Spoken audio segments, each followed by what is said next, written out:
I procrastinated because I kind of was fearful. You know, I'm like, man, I'm not in that kind of league. You know, I don't have that. But one day, I was just like, man, just figure it out.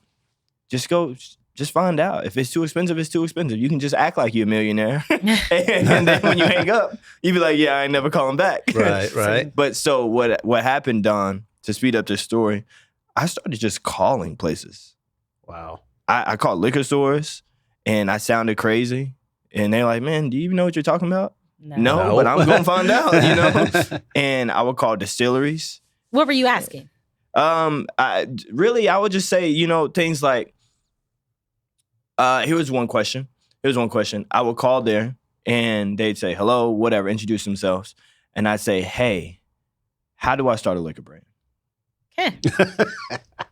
And they would be like, you know, it is funny, but they would kind of laugh at me, you know? They would be, and I'm not saying you're laughing like that. But I mean, you have not because you asked not. So exactly. So you asked them, how do I start a liquor brand? They gave you steps. Some of them were okay. This is what happened was they hung up in my face. Okay. Because you got to think, if you're running a business, you're busy. And so I don't take it as disrespect. So, if I'm a rapper, record labels probably get a lot of mixtapes, phone calls, you know what I mean? So I took it like that. But for me, I was like, no, bro, you're not going to stop. So I called probably 100 different distilleries. I had some conversations, some dialogue with some. Some would kind of push me to the side and not really want to give me the time of day. And what happened was there was somebody that referred me to a gentleman out in Florida. Okay, if you look on the back of the bottle of greatness, it says bottled by greatness in Jacksonville, Florida.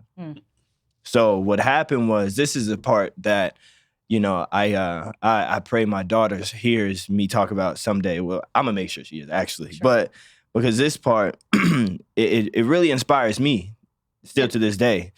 I called him and I was like, hey man, you know, I'm really serious about, and keep in mind, let me pause real quick. Keep in mind, I've had like tons of phone calls. Now I know what to say a little bit, you know?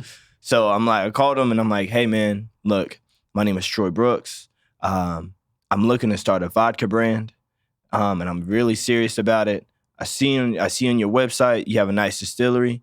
And I see that you would like to partner with some people. Maybe I can come out there and tour. And he was like, man, if you're not serious, then you don't need to be calling me this and that. And I was like, no, I'm serious. I'm serious, but I know I can't do this anywhere. So I see you got a nice place. I'd like to tour it. Then if I like it, we could really talk business. And he was like, well, I got an opening Friday. I got about 30 minutes of free time. And I was like, I'll be there. And he was like, okay, sure. You know, you could kind of hear in his voice, he didn't think me serious. Yeah. I showed up at his distillery that Friday morning, 7 a.m., and he didn't believe I was going to show up. And I was like, hey, man, I'm Troy. And he was like, Troy who? I was like, Troy Brooks. We spoke a few days ago, remember? And he was like, oh, wow. So really, I just took a chance on myself, and I just was asking. And then once I got there, you know, he taught me different things. There's things I watched on YouTube on how to distill, but he's the expert. You know what I mean? He was much better than I am. So I just told him what I wanted, and we worked together. We collaborated, and that's how it started.